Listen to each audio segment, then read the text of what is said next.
नमस्कार दोस्तों, स्वागत है आपका आज के मुख्य समाचारों में। जी हां दोस्तों, आपको यहां पर देखने को मिलेंगी सुबह से लेकर शाम तक की तमाम बड़ी खबरें, मुख्य समाचार, ब्रेकिंग न्यूज अपडेट्स के रूप में। तो दोस्तों, आप सभी लोगों से रिक्वेस्ट है इस वीडियो को ज़्यादा से ज़्यादा लाइक और शेयर करें। तो चलिए दोस्तों, जान लेते हैं आज की पहली बड़ी खबर। जनवरी में प्रधानमंत्री करेंगे राम मंदिर का उद्घाटन। सीएम योगी बोले, श्री राम अपने मंदिर में आने वाले हैं, अयोध्या को दुनिया की सबसे सुंदर नगरी बनाएंगे।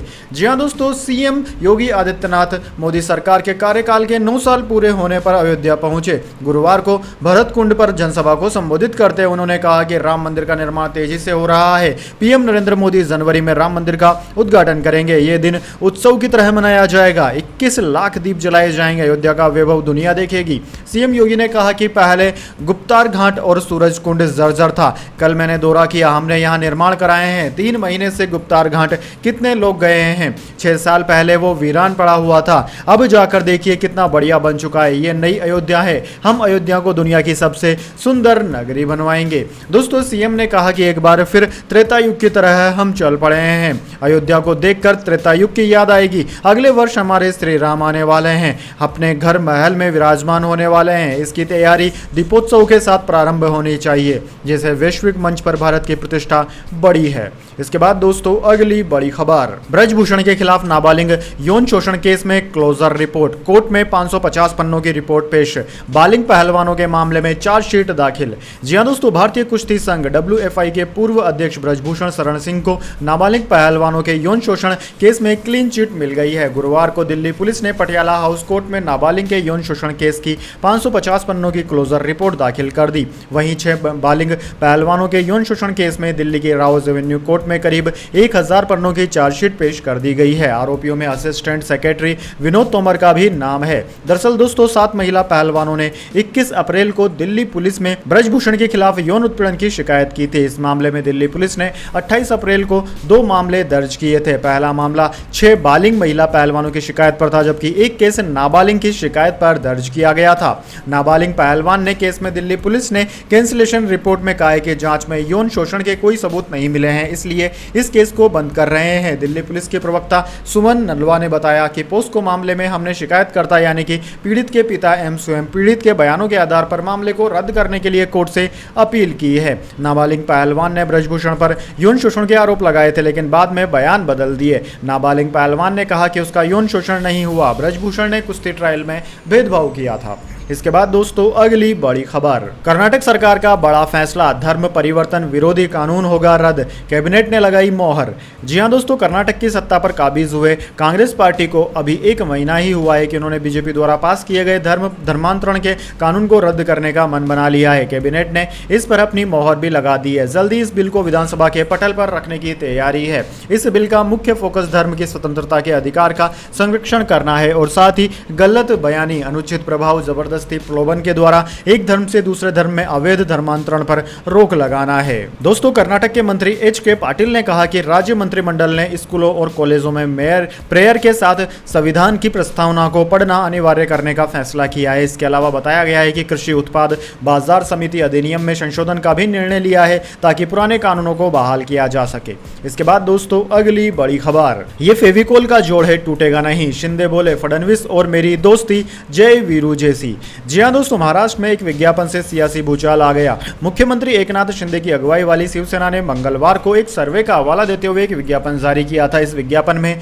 शिंदे को लोकप्रियता में देवेंद्र फडणवीस से आगे बताया गया, लेकिन मामला बढ़ता देख शिंदे ने उप मुख्यमंत्री देवेंद्र फडणवीस की जमकर तारीफ की। एकनाथ शिंदे ने कहा कि देवेंद्र जी के साथ मेरी दोस्ती नई नहीं है, हमारी दोस्ती 15 से 20 साल पुरानी है। जब हम सिर्फ विधायक थे तब से हम दोस्त हैं, इसलिए हमारा बॉन्ड मजबूत है। ये फेविकोल का जोड़ है, टूटेगा नहीं। कुछ लोग हमें जय वीरू कहते हैं, कुछ हमें धर्मवीर कहते हैं, लेकिन मैं आपको बताना चाहता हूं कि हम किसी पद या कुर्सी के लिए साथ नहीं हैं।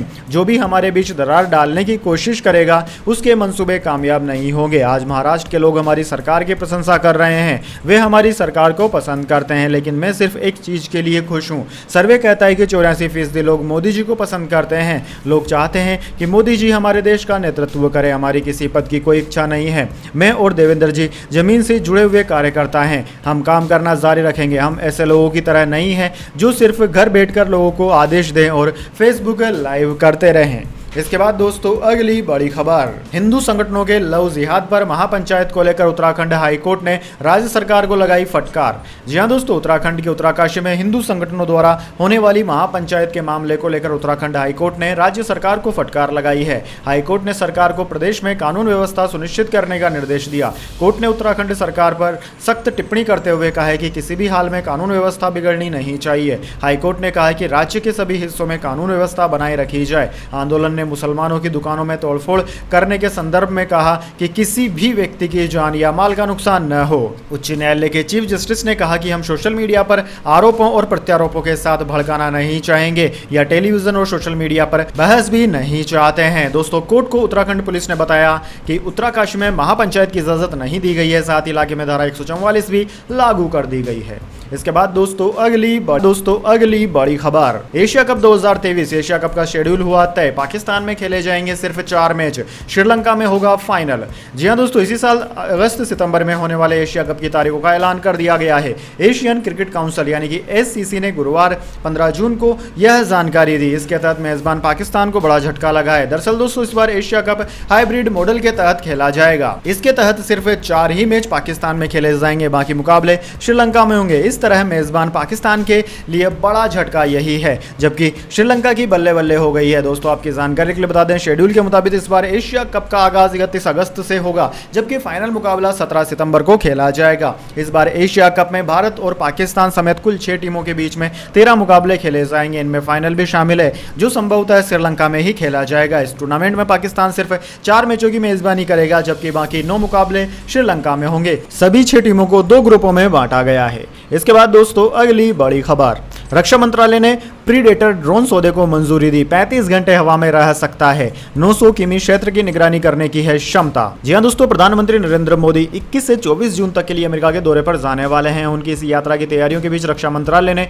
गुरुवार को अमेरिका से प्रीडेटर ड्रोन सौदे को मंजूरी दे दी। इसके लिए अंतिम फैसला सुरक्षा मामलों की कैबिनेट समिति CCS करेगी। रक्षा सूत्रों ने न्यूज एजेंसी ANI को बताया कि 15 जून को डिफेंस एग्जीक्यूशन काउंसिल की बैठक में प्रीडेटर ड्रोन के सौदे को मंजूरी दे दी गई। अब एक्विजिशन को निर्धारित प्रोसेस का पालन करना होगा, फिर CCS इसे मंजूरी देगी। अगर प्रीडेटर ड्रोन की खासियत की बात करें तो दोस्तों, यह करीब 35 घंटे हवा में रह सकता है। यह फुली रिमोट कंट्रोल है। इसके लिए 2 लोगों की जरूरत पड़ती है। यह एक बार उड़ान भरने के बाद 1900 किलोमीटर क्षेत्र की निगरानी कर सकता है। सूत्रों के अनुसार यह 1 घंटे में 482 किलोमीटर तक उड़ सकता है। इसके पंखों की लंबाई 65 फीट 7 इंच और इसकी ऊंचाई 12 फीट 6 इंच होती है। प्रेडेटर को नेक्स्ट जनरेशन ड्रोन कहा जाता है। तय वक्त में जमीन और समंदर दोनों में मिलिट्री मिशंस को अंजाम दे सकता है। दोस्तों, खास बात यह है कि इजराइल और अमेरिका के अलावा किसी और के पास इतने बेहतरीन और एडवांस्ड ड्रोन नहीं है।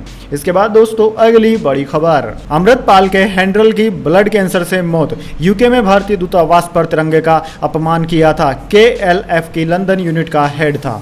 जी हां दोस्तों, वारिस पंजाब दे मुखी अमृतपाल सिंह का हैंडलर और यूके में भारतीय दूतावास पर तिरंगे का अपमान करने वाला आतंकी अवतार सिंह खांडा लंदन के अस्पताल में मारा गया। उसे बीते दिन ही लाइफ सपोर्ट सिस्टम पर रखा गया था। उसे ब्लड कैंसर था और यह कैंसर की पहली स्टेज थी, जिसके कारण उसके शरीर में जहर फैल गया था। तबीयत बिगड़ने के बाद अब उसे अस्पताल में दाखिल कराया गया था। यूके में बीते कुछ समय से खालिस्तान की उठ रही आवाज आतंकी अवतार सिंह खांडा की ही देन है। कुछ समय में खांडा काफी अधिक एक्टिव हुआ। खांडा का खास तौर पर खालिस्तान लिबरेशन फोर्स KLF की लंदन इकाई का प्रमुख होने से नाता है। वह KLF के आतंकी कुलवंत सिंह खुराना का बेटा है। इसके बाद दोस्तों अगली बड़ी खबर, भारत के इस प्रस्ताव पर संयुक्त राष्ट्र में लगी मोहर। खुश हुए PM मोदी ने जताया सदस्य देशों का आभार। शहीदों से जुड़ा है मसला।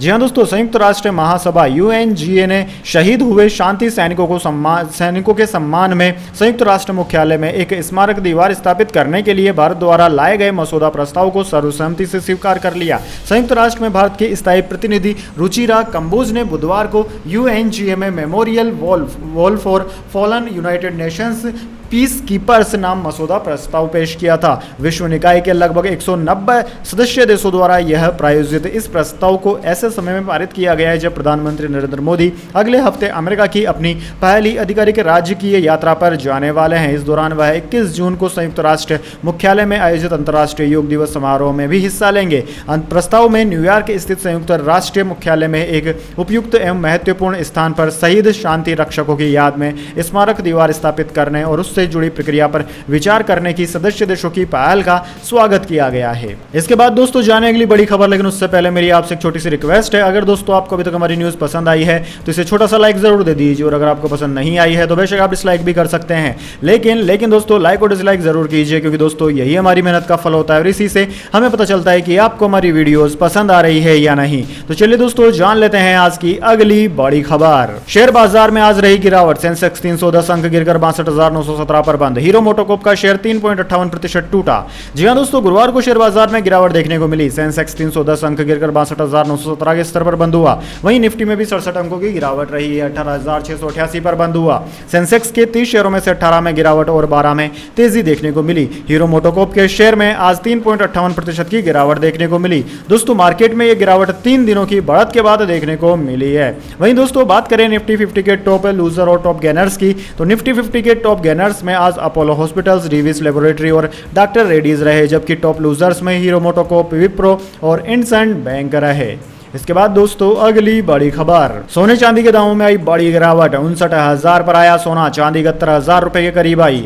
जी हां दोस्तों, गुरुवार को सराफा बाजार में सोने चांदी की कीमतों में बड़ी गिरावट देखने को मिली है। India Boolean and jewellers association IBGA की वेबसाइट के मुताबिक सराफा बाजार में 24 कैरेट सोने के दाम 244 रुपए गिरकर 59,020 रुपए प्रति 10 ग्राम पर आ गए। वहीं 22 कैरेट सोने की कीमत 54,062 रुपए हो गई है। दोस्तों IBGA की वेबसाइट के अनुसार आज चांदी की कीमत में भी बड़ी गिरावट देखने को मिली। यह 684 रुपए सस्ती होकर 71,420 रुपए प्रति किलोग्राम पर आ गई है। इससे पहले यह 72,105 रुपए पर थी। दोस्तों अमेरिकी फेडरल रिजर्व ने 15 महीने बाद जून की पॉलिसी में उम्मीद के मुताबिक ब्याज दरों में कोई बदलाव नहीं किया। इसका सोने चांदी की कीमतों पर विपरीत असर पड़ा है। हालांकि IIFL सिक्योरिटीज के वाइस प्रेसिडेंट अनुज गुप्ता कहते हैं कि यह गिरावट स्थायी नहीं है और आने वाले दिनों में इसकी कीमतों में फिर तेजी देखने को मिल सकती है। इसके अनुसार साल के आखिर तक सोना फिर 62,000 और चांदी 80,000 तक जा सकती है। इसके बाद दोस्तों अगली बड़ी खबर, खतरनाक हुआ बिपरजॉय, कच्छ से 80 किलोमीटर फिलहाल है दूर। खबर लिखे जाने तक 90,000 लोगों को निकाला। राजस्थान, महाराष्ट्र समेत 10 राज्यों में है असर। जी हां दोस्तों, गुजरात के तटीय इलाकों की तरफ बढ़ रहा चक्रवाती बिपरजॉय बेहद खतरनाक हो चुका है। मौसम विभाग के अनुसार यह सौराष्ट्र कच्छ से फिलहाल 80 किलोमीटर की दूरी पर है। दोस्तों यह रिकॉर्डिंग के वक्त तक की स्थिति थी। इसके बाद में अगले 3 से 4 घंटों के दौरान तूफान के गुजरात पोर्ट जखो पोर्ट तक पहुंचने की उम्मीद है। दोस्तों IMD इंडियन मेट्रोलॉजी डिपार्टमेंट की गुजरात की वैज्ञानिक मनोरमा मोहंती ने शाम 5 बजे बताया था कि चक्रवात बिपरजॉय जखो से 80 किलोमीटर की दूरी पर है। वहीं दोस्तों मौसम विभाग के महामृत्युंजय महापात्रा ने दोपहर 2:30 बजे के अपडेट के मुताबिक बताया था कि चक्रवात बिपरजॉय जखो से करीब 140 किलोमीटर और द्वारका से 190 किलोमीटर की दूरी पर है। दोस्तों IMD के मुताबिक कुछ ही देर में गुजरात के द्वारका, जामनगर, पोरबंदर, मोरबी, जारगोट, जूनागढ़, अमरेली, भावनगर, गिर सोमनाथ और कच्छ जिलों में 15 से 5 मिमी प्रति घंटा तक की रफ्तार से बारिश हो सकती है। दोस्तों आपकी जानकारी के लिए बता दें, मौसम विभाग के अनुसार गुजरात के अलावा 10 अन्य राज्यों में भी इस तूफान का असर देखा जा सकता है। इनमें राजस्थान, महाराष्ट्र, कर्नाटक, लक्षद्वीप, केरल, असम, अरुणाचल प्रदेश, मेघालय शामिल है। दोस्तों प्रभावित इलाके से अब तक 90,000 लोगों को सुरक्षित स्थानों पर पहुंचाया जा चुका है। गुजरात के द्वारके में NDRF की 6 टीमें रुपैन बंदर से निचले इलाकों से 72 लोगों को रेस्क्यू कर चुकी है। इनमें 32 पुरुष, 25 महिलाएं और 15 बच्चे शामिल हैं, जिन्हें NTH स्कूल में शिफ्ट किया गया है। इसके अलावा दोस्तों NDRF की 33 टीमें तैनात की गई है। कोस्ट गार्ड, आर्मी और नेवी की रेस्क्यू और रिलीफ टीमों को स्टैंड बाय पर रखा गया है। इसके अलावा दोस्तों मंत्रिमंडल भी इस तूफान पर पूरी नजर बनाए हुए है। इसके बाद दोस्तों अगली बड़ी खबर, दिल्ली के मुखर्जी नगर की कोचिंग में लगी आग, तीसरी मंजिल से तारों के सहारे नीचे उतरे स्टूडेंट्स, कुछ ने कूदकर बचाई जान। जी हां दोस्तों, दिल्ली के मुखर्जी नगर इलाके की संस्कृति कोचिंग सेंटर में गुरुवार दोपहर 12 बजे आग लग गई। इससे वहां मौजूद स्टूडेंट्स में अफरा तफरी मच गई। जान बचाने के लिए छात्र बिल्डिंग की तीसरी मंजिल से तार के सहारे नीचे उतरे, कुछ ने खिड़कियों से कूदकर जान बचाई। हादसा बत्रा सिनेमा के पास ज्ञाना बिल्डिंग में हुआ। सोशल मीडिया पर इस हादसे के वीडियो वायरल हो रहे हैं। दिल्ली पुलिस की PRO सुमन नलवा के मुताबिक आग बिल्डिंग के मीटर में लगी थी। धुआं ऊपरी मंजिल पर फैल गया, जिसके कारण अफरा तफरी मच गई। वहां सिविल सर्विसेज की कोचिंग सेंटर थी। कुछ स्टूडेंट्स खिड़की से नीचे आने की कोशिश कर रहे थे। इनमें 3-4 छात्रों को चोटें आई, उन्हें अस्पताल ले जाया गया। फायर ब्रिगेड ने आग पर काबू पा लिया है। इसके बाद दोस्तों अगली बड़ी खबर, सस्ता होगा खाने का तेल, सरकार ने रिफाइंड सोयाबीन और सूरजमुखी ऑयल पर लिया बड़ा फैसला। जी हां दोस्तों, आम आदमी के लिए राहत भरी खबर है। दरअसल सरकार ने रिफाइंड सोयाबीन और सूरजमुखी तेल पर आयात शुल्क 17.5% से घटाकर 12.5% कर दिया है। वित्त मंत्रालय की ओर से गुरुवार को जारी नोटिफिकेशन में कहा गया है कि घरेलू उपलब्धता बढ़ाने और कीमतों पर काबू के लिए यह कदम उठाया गया है। आमतौर पर भारत रिफाइंड के बजाय कच्चे सोयाबीन और सूरजमुखी तेल का आयात करता है। इसके बावजूद सरकार ने रिफाइंड सोयाबीन और सूरजमुखी तेल पर आयात शुल्क घटाया है। इस कटौती के साथ रिफाइंड खाद्य तेलों पर प्रभावी शुल्क 13.7% हो गया है। इसमें सामाजिक कल्याण सेस भी शामिल है। सभी प्रमुख कच्चे खाद्य तेलों पर प्रभावी शुल्क 5.5% है। इसके बाद दोस्तों अगली बड़ी खबर, देवबंद का नया फरमान, दारुल उलेम का कोई भी छात्र नहीं पढ़ेगा अंग्रेजी। जी हां दोस्तों, इस्लामी तालीम के विश्व प्रसिद्ध केंद्र दारुल उलेम देवबंद ने छात्रों के लिए नया आदेश जारी किया है। इसके तहत छात्रों का दारुल उलेम में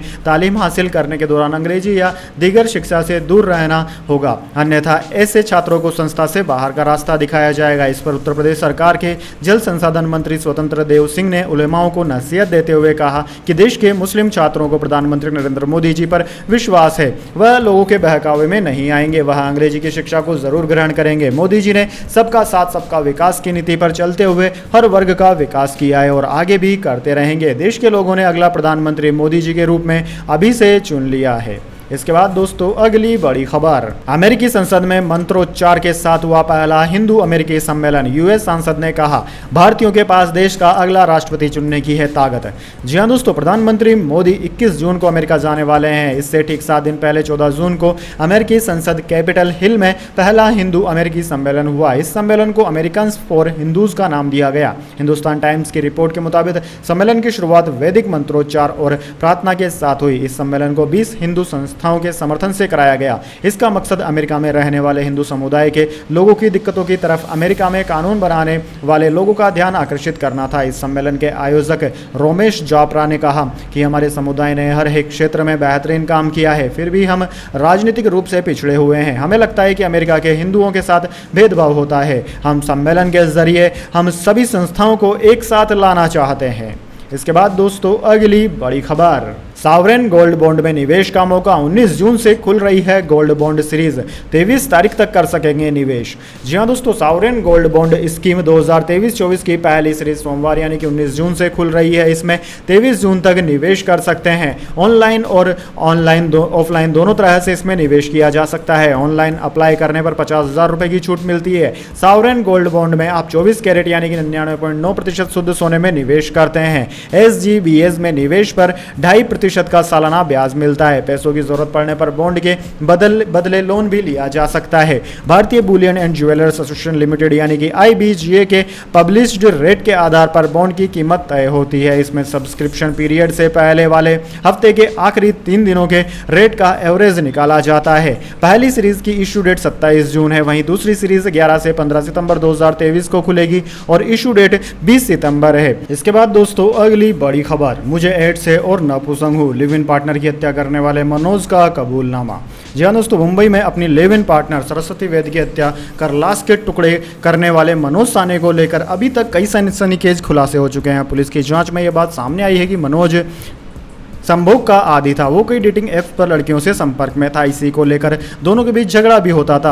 हत्यारोपी ने पुलिस को बताया कि उसे एड्स है और वो नपुंसक है। उसके इस दावों की पुष्टि करने के लिए पुलिस मेडिकल टेस्ट करवाएगी। प्राइमरी इन्वेस्टिगेशन के आधार पर पुलिस यह मानकर चल रही है कि हो सकता है कि डेटिंग ऐप्स को लेकर हुई लड़ाई की वजह से ही सरस्वती की हत्या की गई हो। जांच में यह भी पाया गया कि आरोपी अश्लील वेबसाइट्स पर सक्रिय रहता था। इसके जरिए वो कई लड़कियों के संपर्क में था। उसके मोबाइल फोन में कई अश्लील तस्वीरें भी मिली हैं। साने का दावा है कि सरस्वती ने आत्महत्या की है, मगर पुलिस ये मानने को तैयार नहीं है। तो दोस्तों यह थी आज की तमाम बड़ी खबरें। इसके बाद दोस्तों बारी आती है आज के माइंड क्विज क्वेश्चन की। जी हाँ दोस्तों, एक आसान से सवाल का जवाब देकर आप जीत सकते हैं एक अमेजिंग सरप्राइज गिफ्ट हमारे यूट्यूब चैनल की ओर से। तो दोस्तों आज का सवाल आपकी स्क्रीन पर आ चुका है। भारत में मानसून की एंट्री कौन से राज्य से होती है? जी हाँ दोस्तों, अगर आप जानते हैं कि भारत में मानसून का आगमन कौन से राज्य से होता है तो जल्दी से उस राज्य का नाम कमेंट बॉक्स में लिख दीजिए। अगर दोस्तों आपका जवाब होता है एकदम सही और आप चले जाते हैं लक के विजेता के रूप में, तो आपको मिल सकता है एक अमेजिंग सरप्राइज गिफ्ट हमारे यूट्यूब चैनल की ओर से। तो दोस्तों जल्दी से अपने उत्तर कमेंट बॉक्स में लिख दीजिए, वीडियो को लाइक कर लीजिए और चैनल को सब्सक्राइब करके बेल आइकन भी दबा लीजिए। धन्यवाद। वंदे मातरम। जय हिंद, जय भारत।